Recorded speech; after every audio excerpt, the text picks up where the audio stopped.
Hi, welcome to the F1 Time Portal, a Formula One history podcast by a couple of friends that love Formula One. I'm your host, Rosa. And I'm your Suspicious Minds host, Luigi. And today we are rating drivers from 1969 for our special series, the Time Portal Championship. So let's go. Suspicious Minds. Hang on. That's Elvis? It is. It's one of his decent ones. I mean, he doesn't write any of his own songs, but that's a decent song. Yeah, we're getting into the 70s Elvis, which I'm not a huge fan of. But his comeback. This is his comeback. It is, stage, I know. I think. Yeah. Is that the Yeah, song? so there you Is go. he in Vegas at this stage? Don't know. No, I think Vegas happens after. This is his successful coming back. I think Vegas happens in his mid-70s. Yeah, in the mid-70s, yeah. Yeah, and that's when we have the larger Elvis phase. Larger than life. Yeah. And today we have Richard with us. Hello, Richard. Yeah, g'day. Welcome. Thank you, Luigi. It's good to be here finally. Yes, it's been a long time because maybe, Rosie, you should explain who is Richard, why he's here. Oh, I don't know. And why has it taken so long to get him here? Oh, I don't know that we want to go into that. But Okay. Richard and I are married. He is my partner. Is that what I say? Husband? I don't know. So we all met at uni. Well, you and Richard knew each other first, didn't you? Yeah. You guys were friends, and then I came on the scene. Yeah. Richard bit showed me later. the way how to. Richard showed me that it's not all just about getting good marks at uni. He showed you how to have a good time at uni. Yeah. Yeah, So thank you, Richard, for teaching me that very valuable lesson. education is just part of it. Yes. What was that? Sorry, Rich? Education is just part of the experience at university. Yes, that's right. Life education as well. Yeah, so I don't know. Why has it taken it this long to get him on here? Because Richard's shy? I think it's because Richard has verbal hiccups and says the wrong thing You're occasionally. not very comfortable speaking in a microphone and, having yourself recorded. And I don't have a very Get good a bit voice, but then nervous. Yeah. You've got a good voice, Richard. Don't worry about that. And I'm sure you'll say some very interesting things today. Well, Do let's you need my start. radio Let's voice? start with his interesting things. How did you get into watching Formula One? Okay, it goes back to just after Alan Jones won his first and probably only World Championship. It started playing on television here, and I would stay up late at night on Sundays, set myself up for a wonderful week at school by being really tired. And there was, you were probably watching live, I guess. Yes, it was. And it was very late. And I think I set myself up for life there by knowing that when I've got a Grand Prix on in the background, I can go to sleep. And what's our other questions, Louis? I forget. Oh, who's your favourite? Of all time? Yeah, of all time. Who's your favourite F1 driver of all time? I probably lean towards Michael Schumacher. Him and Ayrton Senna, they're very close. They're both brilliant. Yeah, you can go further back. You'd think I'd pick an Australian, but I don't know. Michael was, he was just brilliant. Brutal, but brilliant. Yeah. And who do you barrack for now on the grid? Team or driver? We don't mind who you go with. I don't particularly have a favourite driver. I lean towards Carlos Sainz because I think he's probably one of the smarter drivers out there at the moment. He may not have it in pure talent in driving, but he uses his brain to get the results. And team? You don't really have a team, do you? I like Aston Martin, probably just because of the James Bond link. Hey, that's a new one. Yeah, I haven't heard anyone like Aston Martin. No. Yeah, that's No. It's definitely not because of the Stroll link. But that's the only reason they're there, though. That's the problem. So they're sort of interconnected. All right. Well, that's good. I think Louis, I have heard you and Luigi in the same room fighting, arguing. I don't know what the term is, having heated arguments about Senna and Prost. So this is just a bit of a warm-up before we get to those 80s years. Yes. It is. I think we'll have to get him back for those times, and it'll be quite. Yeah. Yeah. We might need to have a safe word or something. I don't know. Yeah. Because there's a lot of people out there that like Senna and Shoemaker. So, yeah, I'd say they're more the majority than the minority. Yeah, for sure. I did find Yes. someone, Louis, that does like Prost. Oh, you did you? Wow, they're Yeah. few and far between. They are very few and far between. Yeah, because it requires a certain level of. Here we go. Exactly.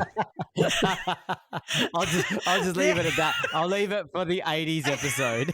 Don't start it now. We'll never finish. Yeah. Yeah, Okay. let's not get the self-righteousness going just Oh, Yeah. gosh. Okay.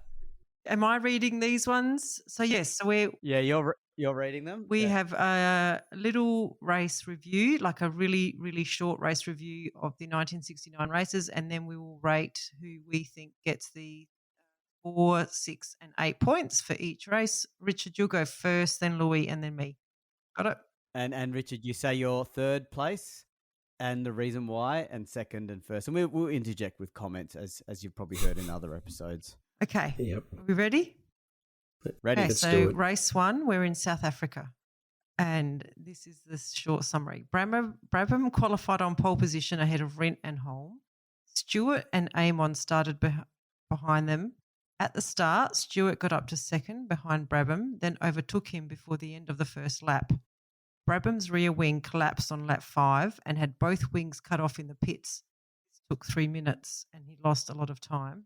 This made the car very unstable in the corners and he decided to retire. Andretti inherited second place but then retired with a gearbox failure and Rent suffered from a failing fuel pump. Stewart took an unchallenged victory ahead of Hill and Holm. Okay, over to you, Richard. Okay, third place, I gave it to Jackie Oliver. He went 14th to 7th, and he was the first of the BRM drivers. And BRM deserve a mention as they compete in their 100th Grand Prix here in South Africa. On the downside, Jackie was second last on the track. Not only that, and three laps behind. Whoa. Oh, God. 3 laps behind. I think, why not give it to BRM then? Even then, I don't think it's deserved. Just saying. That is some deep research for a start. I don't. Yeah. One it of our is. guests Yeah, all put us to shame with their research. I know. And on the downside, I think the downside actually makes it so that he doesn't get any points. But anyway, Yeah. let's keep going. Yeah, sad for him. And I thought you guys were trying to court the BRM group, but... Yes. No. Well, Luigi's given up.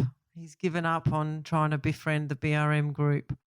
Okay. In fact, I better start posting these episodes on their page because they're going to be gone. They're not going to be around much That's longer. right. Not the BRM group, BRM. Yeah. Yeah. Okay, keep going. Okay. In second, I had Graham Hill. Started 7th, finished second, and it's hard to argue against that, especially with his moustache.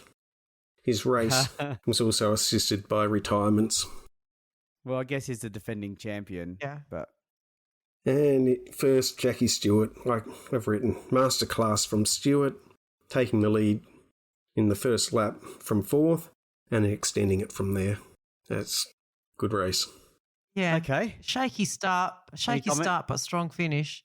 Yeah. So I've got Ford Cosworth. I've got 2 third places. I've got Ford Cosworth in third for 1 point only for a great start to the season. They already had a great 1968, so they were just continuing on in 69. Brabham in third place with 3 points. He got pole position, and if not for the broken rear wing, I think he would have been in the top 3 in this race. So he's a bit of an old guy at this stage, and as we know from the race review episode, we know that there's talk of him retiring. And so to get pole, he's certainly still got it. And I've got Andretti in second. I think Andretti should have finished second, if not for engine issues. So he was just unlucky. And I gave Stewart the win. He just dominated the race from start to finish. I can't think of anyone else who deserves it more than him. So it's mine. Pretty clean, I reckon. No, dodgy no. Not so fast. First of all, you've created a fourth spot because you've split your 4 points 3-1. I thought that we were like, I don't know whether that's technically correct because every. What do you mean we've been doing that for ages? Only with equal points, like 2-2. It makes a difference. Yeah. Oh, really? I didn't know there was a rule that it had to be there equal. Aren't any rules. I'm just questioning whether that's like because you've actually graded because usually we've shared like number one spot and they've just gotten equal points because they were both good and we couldn't split them. But you've actually split them and gone Ford Cosworth gets 1 point and Brabham gets 3 points. Like, I don't know. Do I give it to you for like, innovation or do I? Well, I have to admit, if I made it 2-2, then I did have in the back of my mind that is Rosa going to go on a love Ford Cosworth? Well, are you going to go on a love? She did with Repco in '67. Do you know what I mean? So I had to take something away from Ford Cosworth to offset you. Well, I don't know. I mean, Ford Cosworth is pretty much 90% of the grid. So the fact that they only got 1 point. It's a tip of the hat, and okay. I think I do that more than once this season. So person who collates these scores, I was getting more and more angry as I kept seeing these weird splits of. What do you think, Richard? If you're going to give two people in one place, they share it equally, don't they? I would have thought so. Otherwise, you might as well take your 18 points and split them how you like. Oh, I thought Jackie Stewart was really good. I gave him 16 points. And for my other 2 points, I gave that to Graham Hill. You are right, but this is not the first time this has happened, by the way. I don't know why you're calling it out now, but and it wasn't even me. I'm sure it was probably you, Rosa, I've always done equal. But anyway, you've started a new thing. I think we'll put it. Like, there are no rules in this, is there? So I think. Okay. Yeah. Okay. Yeah. So I actually also shared my third spot, but they only got 2 points each. Yeah. I did it the proper way, correct. Yep. I shared third spot between Andretti and Brabham, and the reason I did that was consolation points for failed wings, which ruin their races. Second spot I gave to Hill, similar to Richard, and first spot I gave to Stewart, and same reason. Fourth, I think he started fourth, and he was first before the end of the first lap. Pretty good start there. I do think you and Richard both giving Hill second is a little bit generous because Hill he went from seventh to second because of retirement. It's not like he charged up there like Stewart did. So I'm just saying, watch out for that. I did acknowledge that in my commentary, but assisted by retirement. Yeah, but then you said a moustache. Yeah, the moustache outweighed. Yeah. Oh, yeah. Yeah. And the moustache is not new. It's not like it's new to you in this podcast, it's new but to me. not new to him. Yeah. It's a spectacular moustache. Since I'm reading the reviews, Louis, do you want to do the cumulative scores? Oh, yes, that's right. Okay, so the cumulative scores are Stewart's in the lead with 24 points, followed by Hill in second with 12, so that won't be there for long, I'm sure. Andretti will be third. So I add a little bit of flavour to the reading of them, Rosa.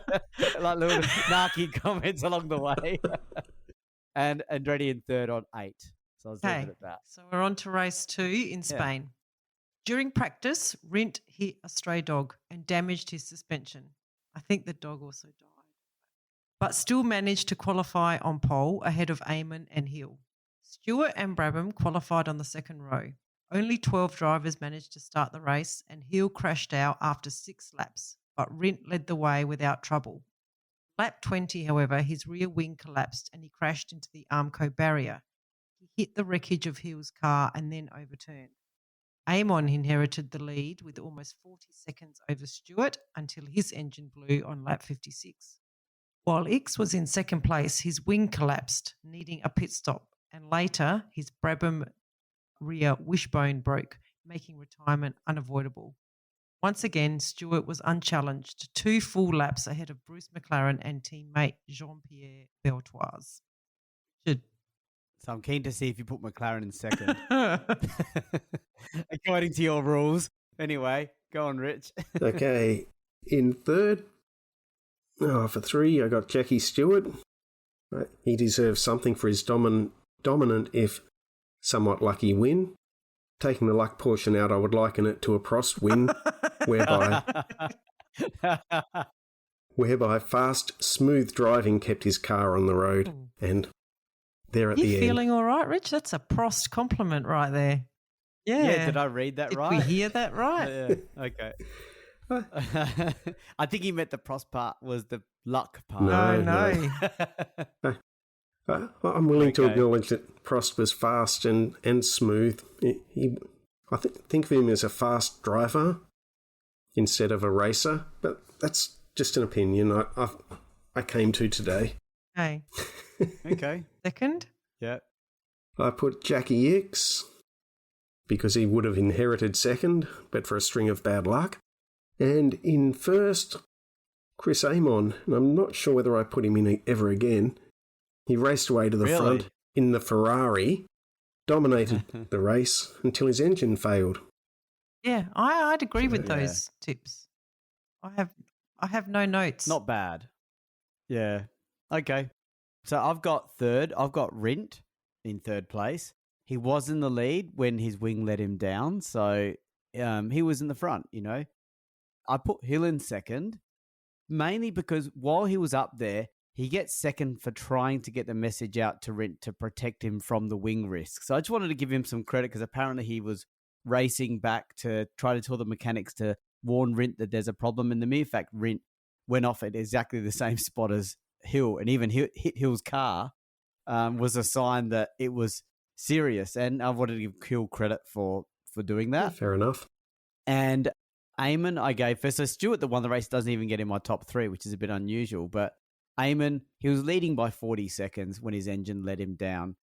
And to be honest, a surprise good showing by Ferrari. So it's a pity they didn't get this result because there's been lean times for Ferrari and Eamon could have done with a bit of luck here and it just didn't go his way. So I felt sorry for him. So first place. So was that a pity?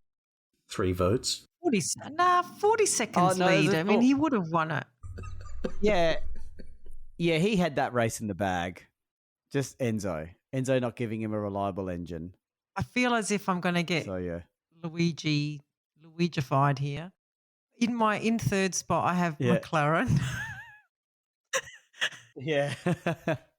I'm impressed Richard didn't do it. So in my done. notes, I've got 13th to second, and then I said, yeah, I know he was lapped twice. At least you said it. So you saved me saying it. I'm sharing second spot with Hill and Rindt. So for Rindt, I've said just for surviving that huge crash and consolation points for failed aero. And Hill, I've said for trying to warn his teammates. So similar to you, he's got that hero complex, doesn't he? Like he got out of the car and helped Jackie Stewart out of his car that time.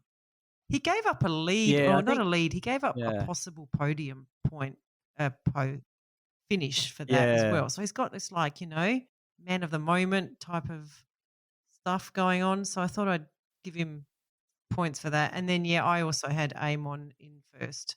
40-second lead when his engine blew. I think it was 3/4 of the way through the race, wasn't it? It was quite late when that happened. Yeah, it was late. Yeah, so it was really sad. So, poor Amon. Okay. So no other comments, no other challenges? I think because you called yourself out on the 2-lap thing. Yeah. He took the fun out of it. So we've got Stewart leading now still with 28 points. Ooh. And Amon surprisingly up there on 24 points. I'm sure in the actual championship he's on absolutely 0. But his second place in our thing, Hill's third on 21. And then there's a big gap. So I'll just mention Andretti in fourth on 8. So it just shows these 3 drivers have pretty much collected most of the points to date. So good on you, Amon, for being up there. So we're in Monaco for race 3. So Stewart set a lap time that looked unbeatable. But when all the aerofoils and wings were banned, which happened by the FIA after the first practice, the FIA also scrapped all the times from Thursday practice. After this reset, Stewart was again fastest and qualified on pole ahead of Amon and his Matra teammate Beltoise. But all 3 of them retired within 6 laps of each other. Brabham and Ickx failing to finish as well, Hill took an easy win, a record 5th victory in Monaco ahead of Piers Courage, driving a Brabham for Frank Williams Racing Cars. And Joe Siffert came third, driving a Lotus for the Rob Walker Racing Team. Yeah, this race had a huge number of retirements. And I was going to say, before you do your picks, Rich, I finally got around to watching 69 footage after we did the race review. Good, isn't it?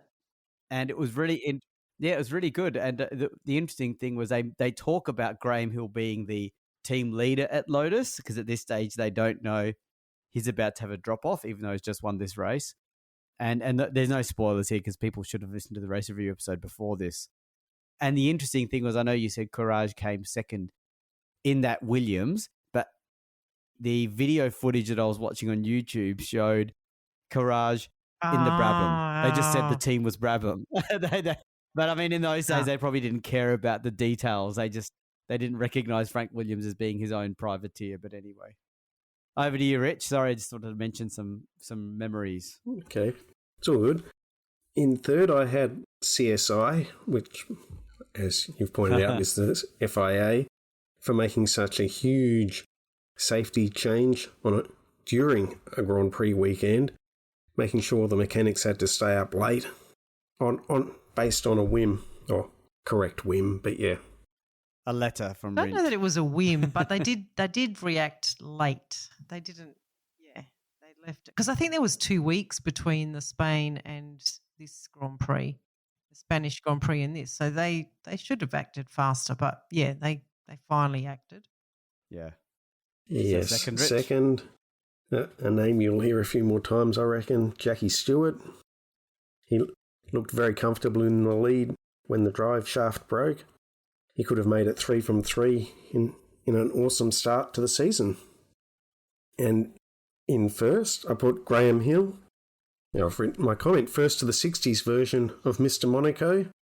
Luck or not, he deserves the recognition, especially for that moustache. So you're saying that there's a Mr. Monaco, a bit like James Bond. This is the second time we're mentioning James Bond in this podcast. This is weird. He's in the 60s version of Mr. Monaco, a bit like James Bond, where we've got like all the different versions, the Timothy Dalton, I'm not sure who the current version of Mr. Monaco is, but we definitely know who the 80s/90s version was. Yeah, I don't know who would the 2024 one be. Is it? I reckon it's Hamilton. I don't know. He's won it a lot of times. Even, funnily, Rosberg won it. Nico Rosberg won it like 3 times in a row. But we don't want to give it to him. Well, maybe you don't want to give it to him. Yeah. We'll have to think about that one. We'll have to think about that. I was almost going to give it to Charles Leclerc. He's just definitely not. It's funny how many times he had bad luck at it. Anti-Monaco. Yeah, but that's so it's like a sarcastic one, like a black comedy version of Mr. Monaco. So I've given my equal third place to 2 sections.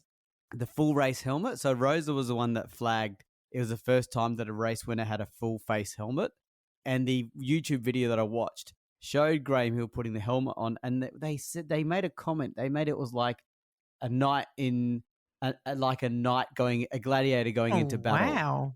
That's what they said. That the helmet looked like that. Now this is 69 talk. So that was very interesting. And I guess, when you think about it, the rest of them were showing their face, except that guy. He looked like he was wearing a motorbike helmet, And I had Eamon in third, was easily in second place and also let down by car reliability. And in second place, I put Stewart. He had a massive lead and was in control until his car let him down. In my mind, he was the true winner. But funnily enough, I gave Hill first. I don't think he deserved it, though. But he was lucky to win the race, but it was his last ever win and podium. And with that, he set the record with 36 podiums. And I'd normally not put him first for being lucky, but as it's his last win and podium, I wanted to recognise his career a little. So it's a little bit of a pity vote, but he's getting the 8 points. Yeah. When you think about it, this whole TP championship was put together to turn over the luck and the bad luck, wasn't it? Yes. Yeah. Oops. That's okay. Every now and then we can have you're not going to be happy. So Ayrton Senna is big, like he still holds the record of 6 times. Graham Hill and Michael Schumacher are on 5. So Schumacher's like the 90s, early 2000s. And then Alain Yeah, Prost for sure. is on 4. With Yep. next group has on 3 wins Sterling Moss, Jackie Stewart, Nico Rosberg, and Lewis Hamilton. So it's probably. Oh, there you go. I So there's don't no know. real, No, real because you'd have to person who share it owns between Nico and Lewis, I'd say, for that period. Current. And in this there's current no era, one in there's the no current one. era. Max Max. Oh, well, Max on 2. We'll see if someone wants to step up. Yeah, he's probably got 2 or 3 more in him, I suspect. All right, so we'll see. I have given my 3rd spot to Courage just because I'm calling out that Frank Williams team. It's their 3rd race and they get a podium, so I thought that was pretty good. I did similar to Richard. I'm sharing my number 2 spot and I'm giving it to Hill and the CSI. So I said Hill inherited the win. That Mr. Monaco, I don't know. I feel like there's a few Monaco races where gets a bit of luck. But anyway, that's part of racing, I guess. CSI for finally doing something. I've also shared my number 1 spot. I feel I'm going to get a little bit of pushback on this one. I'm sharing it between Eamon and Stewart. But who was ahead of the other? I think Stewart was ahead, and then Eamon also went into car trouble. They all retired within 6 laps of each other. So, yeah, not sure. So, yeah, I've sort of downgraded Hill because he inherited it and given it to Eamon and Stewart because they both probably would have won it. Eamon was on a bit of a roll with that Ferrari and Stewart was just Stewart. So, yeah. Well, the Ferrari, I don't have any issues with your picks, but I was going to say that Ferrari did have pace. It just didn't have reliability at all. Like the Lotus, I guess. What this pointed out to me and made me look at the scoring system from back then was that if Stewart had won 5 of the first 5 races, he might as well have not shown up for the next because he wouldn't have got any points. Yes. Even if he won it. Correct. Yeah. It was interesting. He goes on to win a few more. We're only at race 3, I think. So yeah, there's a few more to come. But yeah, I know what you mean. But some of those big top drivers like Jim Clarke, when he was dominating in 63 and 65, he just kept going even when he wasn't earning any more points because he just wanted to keep winning. You know, it must feel good. Yes. Yeah. So we have the cumulative score, which is Stewart leading on 44 points. Hill, surprisingly, up there. I guess we've just had this race, though, on 40, so he's not far behind. Eamon is next on 30 in 3rd place. And then we have the Cliff and Andretti's next with 8. So there's a real... And just for the record, I'll just call out Rint on 7 because we know Rint comes back and gets a bit more attention, but gee, he's like in no man's land right now. Okay. So yeah, race over to 4, the next race, which is the Dutch Grand Prix. Rint qualified on pole with Stewart and Hill next to him, and it was Hill that reached the end of the straight first. With Stewart relegated back to 3rd, Lotus could control the race, but instead started fighting with each other, with Rint taking the lead on lap 3 while going off track with 2 wheels. Rint then pulled out a 10-second lead, leaving Hill vulnerable to Stewart. Stewart moved up to 2nd place, but in terms of pace was losing out until Rint suffered a drive shaft failure on lap 16. Stewart let loose and free to take the win. Eyes turned to the battle behind him. Siffert clinched 2nd place with a daring move round the outside of Tarzan corner, and after Hill had to make an unforeseen pit stop, it was Eamon that scored a 3rd place for Ferrari. An actual points. Okay, Rich, your picks. Yeah. Okay, in 3rd I've got Joe Siffert. He finished 2nd, having started in 10th, and finished ahead of 5, who started ahead of him and were actually still on the track. So he got past 5 people actually, rather than 5 people who were parked on the side of the track somewhere. In 2nd, I've got Jochen Rindt. Here's the righting of the wrongs, I think. The hard luck story of the race. Mechanical issues when he was leading, and he may have won. And in 1st, I've got Jackie Stewart. And I've written here, could have had 4 from 4. Luck certainly falling his way, but on track and first across the line again. Yes. Yeah. I do. Okay. I think we do talk about Stewart's luck a little bit. Podcast. Yeah, he has a bit of it this season. It seems a bit extreme, having gone through the whole season. It does go both ways, but at the moment it's mostly going one way. Yeah. So I've got third. I've got 2 drivers in equal third. Does this add up? Yeah, it does add up. Okay, I got 3 drivers in equal third. Yeah. So I've given Eamon 1 point for giving us some entertainment at the race end with Holm. So Eamon and Holm were battling right at the end. Where did they finish? Let me check. Oh, yeah, they came 3rd and 4th. Holm got 1 point as well for getting a mention and getting on the podium. So we had barely mentioned Holm at all season up to this point. So we joke about him having an ambition to get mentioned in this episode, in this season, and he certainly became active after this race. But at that point, he was silent. So I was like, "Oh, Holm's here." It's spelled differently to your surname, Richard and Rosa. I'll claim him. We're though. related somehow. Yeah. So Rint. Surely. Yeah. So I had also Rint in third, but he gets 2 points because he was leading early. And the reason is his third is because he retired early. So I couldn't quite give him the second place that Richard gave him. I put Stewart in second. He won this race, but he was a bit lucky because Rint was comfortably in front of him when that happened.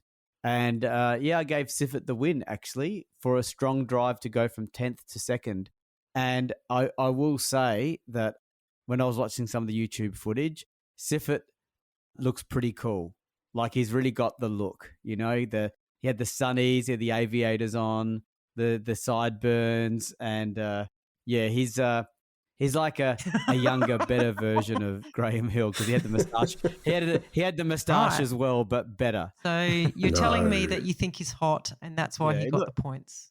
Is that what you're telling me? No. It was the drive. He did a great drive to get second in what was tough. I wonder company. what would have happened if I'd said all of that stuff, Luigi. Well, we'd have accused you of being just accused me of liking them because he's yeah. Yeah. Okay. As long as we understand each other, right, that's all that matters. That's what we do. Yeah. Yeah. So as long as we're on the same actually page, gave Stewart my third place.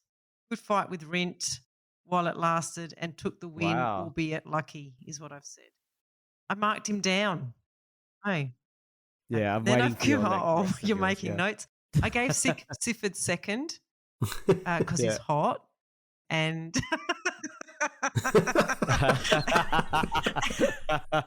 no, I had similar to Richard, funnily enough, which is weird. We have been married a long time. 10th to 2nd, overtook a heap of drivers, not just retirements, contributing to his win. And in first place, I gave it to Rint. I'm surprised, Luigi, that you didn't give Rint your first place. You have known to give first place to people who just start a race well and then have an accident on lap 4. Yeah. I think I've matured, and I think you need to mature because I know. You know how many laps this race was? 17 out of 80 something laps, isn't it? Oh, I was going to say 88. 90. Well, still, I hit a 10-second lead over Stewart by lap 17. Like, if you extrapolate that, he would have been leading by 40 seconds by the end of the race. But he had the same old Lotus car troubles. Potentially. I know. You have. I know. And I've been known to give people that just do fast starts. But I don't give them the win. I give them like third place or something. But you've given the guy the win. Well, 17 laps, that's a lot. 10 seconns. I mean, if it was the Nürburgring, it's 3 laps after the race is over. Nürburgring. Have I mentioned that Rint is hot? Yes, no, it is not. I don't. Okay. Yeah, well, so I'm just saying Richard Noble more balanced is what I'm saying. We had Rint in second and third, but it's okay. Listen, let's call it lesson learned. No, I won't be calling it that. So here we have the cumulative now. We got Stewart starting to pull away now on 62, and he's not even getting top votes anymore. We're already starting to downgrade him despite his wins. Hill second on 40, so a bit of a gap. Then we've got Eamon still up there on third with 31 points. And Ritz roared up to fourth with 23, so he's starting to do a little bit of a catch-up. On Siffert's on 18 in fifth place. Who was the guy that used to be fourth? Ready. On 8 points? And Andretti? Andretti. Right. He's in sixth now on 8. Ah, yes. So, but he's not a regular driver. Like He's a like pinch a hitter. He comes in fill-in when they driver. just need when they want to run another car or when he's got to fill someone's spot or something. Yeah. Yes. Get this four-wheel drive car tested out. Yeah. Next race 5. Okay. Next race. France. This is the shortest race review I've ever written in my life, but I think it's because nothing really happens in this one. Okay, so Stewart claimed pole position for Matra ahead of Holm for McLaren and Rindt for Lotus. Hill started down in 8th out of just 13 entrants. Oh, that's probably why, because probably only about 4 people finished this race. Stewart took an easy win with his teammate and home hero Jean-Pierre Beltoise finishing in 2nd, and X completed the podium in his Brabham. That's right. This was that fight between France and Belgium for the last few laps. Yes, that's right. The most excitement came from us. Not from the race. Okay. Not over from to the you, race. Richard. Okay, this is probably like the race was, pretty boring. In 3rd, I've got Jackie X. No real hard luck stories in this race, so I stuck with 1, 2, 3. X raced hard, but lost out to Beltoise. However, my French is not very good. In 2nd, I have Jean-Pierre Beltoise, the eventual winner of a battle with X, having closed a substantial gap. I think it was 11 seconds behind when he chased him down. And first, Jackie Stewart, who completed what last year would have been called a Max Verstappen weekend. He was fastest all weekend, never really challenged. Podium, finished first, qualified first. And Yeah. I don't know about fastest lap. Again, I'm not exactly righting any wrongs. Yeah, just checked. He did get the fastest lap too. Yeah, so I had in 3rd place equal BRM and X, or BRM got 1 point. And the reason they got a point was for looking in the mirror and realizing their car was really bad and taking this race off to reset. And I called it taking a mental health day. So that's BRM. So they weren't even in this race at all. That is the most ridiculous That's not bad, actually. reason. They're not turning up and you've given them a point for not turning up. It's probably I thought you said the you'd most, matured. Yeah. I thought you said you'd I know, matured. It's a bit unconventional. What? Yeah. I tend to think of this as a team building exercise day that they've had. Team bonding. Yeah. What's going on here? We've got decent drivers. Why are we so bad? Let's take this race off. So I've got you X in can't say equal 3 third and points then for giving us some entertainment. And 70%. Okay, priority third then. 75% of the points. He gets priority third and BRN gets the minority third. So spirited battle for 3rd for X. I had Beltoise in 2nd. Viva la France, as he won this race in a tight battle with X, as we talked about. And he did a great pass on the very last lap to be 0.2 seconds ahead of X. So that would have been exciting because the leader was obviously in another level and he won so dominantly. It was the shortest TP review and very short race review as well. So, yeah. Yeah, you're hurting my brain. mine. I didn't ever think I had some level of OCD, but I'm starting to think after doing this podcast with you that I do. Okay. So I have shared lots of spots here. So I have equal. Yes. When I say equal, they both got 2 points for 3rd between Amon and Rindt. And I've said they would have been on the podium if their car had made it through the race. I've then shared 2nd spot between Beltoise and X. I just thought it was a really great battle for 2nd, and it really came down to the wire. 0.2 of a second. I couldn't separate them. And yeah, I've given Stewart for a Clarke-esque domination of the weekend. Yeah. Yes. And the mere fact we're calling it a Clarke-esque domination is a sign that Yes. we I look think up we've to come Clarke to more, that. maybe. So was Clarke like the 60s Yeah, Verstappen? 100% was. Yes. I think we come to that conclusion in our wrap-up, Okay. don't we, Louis? Yeah, we do. Yeah. And when Richard talks about Verstappen dominance, we're talking 2024. Yes. Yeah, he might be 23. thinking of 23. Right. No, 23 was definitely. 2024 was not really like that. Yeah, 2023. Yeah. 2023. Just I think- clarifying. Yeah. In case someone thinks it's 21-23, who knows how long this podcast will go for. I was going to say, in 2023, like you were saying Clarke would do, he'd already won the championship and he was still winning races. So that takes a bit of concentration to do and desire. Yeah, the ambition. Yes.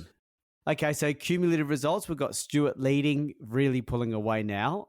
He's on 86. Hill is still in second on 40. Aim is still in third on 33. And Rindt is fourth on 25. And I would say that this TP championship is very much reflecting the season. That there's no one consistently challenging Stewart, but they're all just jostling amongst themselves, taking points away from each other, while Stewart just keeps banking the 8 + 8 + 8. Could that be a little bit like this year's actual Grand Prix? Yes, a lot like the 24 championship. Yes, agreed. There you go. I think that's a good analogy. Race 6, we're at so next race. Silverstone in Britain. Stewart took pole, then crashed and had to take Beltoise's car to set a time for the race in the car he would drive in the race. So this is the race where they had that £100 thing, didn't they? They had like a prize. Yes, that's right. The four 30-minute ones. He was given second spot after Rindt at the end of all of that. When I'm not going to go into it. It's actually a really long saga that took a long time to get through. Yeah. It was actually. Yeah, listen It was to more the interesting podcast. than the race, It's I very think. interesting. At the start of the race, Rindt managed to just stay ahead and the two rivals sailed away into the distance. Sixth starting Surtees, that's a name we haven't heard, got up to third, but his suspension collapsed before the first lap was completed. Okay, that's why. Giving the place to Holm. Stewart took the lead on lap 6, but had to hand it back on lap 16 when the pair came across Beltoise trying to find his feet in the four-wheel drive Lotus. Yes, because he got relegated to that four-wheel drive and had to start from the back of the grid because Stewart took his car to start the race with. Holm retired with a faulty ignition, giving way to McLaren, who then was passed by Ickx. On lap 62, Rindt's rear wing collapsed and he had to pit. This handed Stewart his 5th win in 6 races ahead of Ickx and McLaren. Rindt came home in 4th. Okay, Richard, over to you. Again, Jackie Ickx for third. He started 4th, finished 2nd in a best of the rest after Stewart and Rindt. Second to Rindt, produced spectacular racing with Stewart, lost potential win due to car issues, and lost potential second due to Ferrari-like stuff-up in the pit when they didn't give him enough fuel to finish the race. And can I just comment on that? When I was watching some of the YouTube video footage, they made comment that he overdrove the car. I don't know where the truth is, but they said they implied that he drove the car in such a way that used up too much fuel. So they put it on him for some reason. I don't know what the truth is, but it's interesting. Ferrari-esque anyway. And in first, and no surprise, Jackie Stewart. And I've written maximum points for the first 6 races, i.e. he got 5 wins out of 6, and that's all he's allowed to score from. Another win assisted by a little bit of luck, but he was still very fast and possibly would have won anyway. And good sportsmanship pointing out the issue on Rindt's car, saving Rindt from a potentially fatal crash. A bit of a Graham Hill in him. Does he have a moustache? Sorry, what did he do, sorry? He pointed out an issue in Rindt's car. I think his wing was dipping down onto his tyre or something. Oh, you mean during the race while or they something? were out racing, like they'd overtaken each other several times. And there was a point there where he saw an issue and Rindt had a look back in his mirrors and saw that he wasn't just being joked or pranked, and went into the pits and got it fixed, and that was where he didn't get enough fuel or overrode. Oh, interesting. Or Okay. overdrove the car, whichever it was. Yeah. Okay. Yep, you're up. So to the next one, to me? Yes. Okay, yes. So I had in third place the £100 prize. because I thought this was during the qualifying and the race review people would know we talked about this. More exciting than the second half of the race. Stewart won the first two. He wrecked a car and then forced Beltoise to drive the dud forward drive from the back of the grid. And Rin won the next two. And my question was, who paid for the repair of that Stewart car, of that Matra that was owned by Tyrrell? Like, who paid for that? Because they were doing it for the £100 prize. I'm sure the repair would have cost a lot more than £100. Yeah. So I had Stewart in second place. He won the race, but he should have come second. Really good battle with Rint for more than half the race, because Rint was leading from lap 16 to lap 45. And while Stewart was with him the whole time, the first thing is he was holding Stewart back for that long, which is impressive. And Stewart was informed, confident driver. And he was leading most of the time. So it was just bad luck that happened. And I mean, I hear what you say, Richard, about Stewart saying, oh, look out for the rear wing. But I think there's probably a bit of like, oh, you better go and check that out, which means you're not going to be battling with me anymore. So there's a little bit of cynic in me. There's obviously care. Don't get me wrong. I'm not saying Stewart was totally, but I'm sure that was a very good motivator as well as the care factor. Just my perception. Okay, and I know who your first is going to, I think. I did. I said it, Yep. Rint. Yep. So I've given my third place to over to Rosa. Beltoise, and I am giving it to him because he got stuck with the lemon four-wheel drive at the back of the grid. So I think he deserves. I think back in the 50s, I used to call out the drivers who gave up their cars to the, and I also used to call out the drivers who didn't give up their cars. Yeah. So he gets 4 points. Yeah, I've shared my weird. second Yeah. spot between Stewart and Courage for two totally different reasons. I've downgraded Stewart. He should have come second. He inherited that again. And I've given it to Courage, 10th to 5th in another good result by Williams.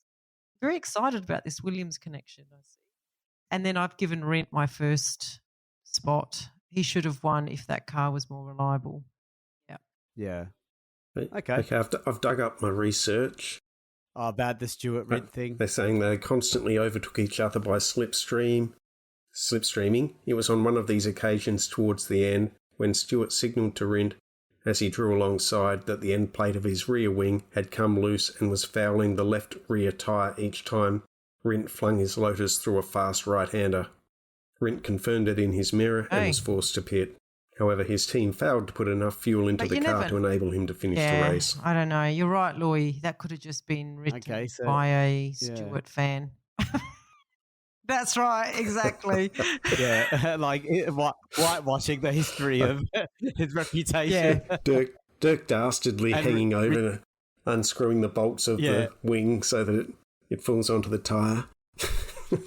And they also protected Rint's reputation by saying, and the team didn't give him enough fuel. Not that he overdrove it. So there's probably, I don't know, is it Austrian bias, British bias? I don't know what it is actually. Yeah. So anyway, the cumulative results are so far, Stewart leading with 103 points.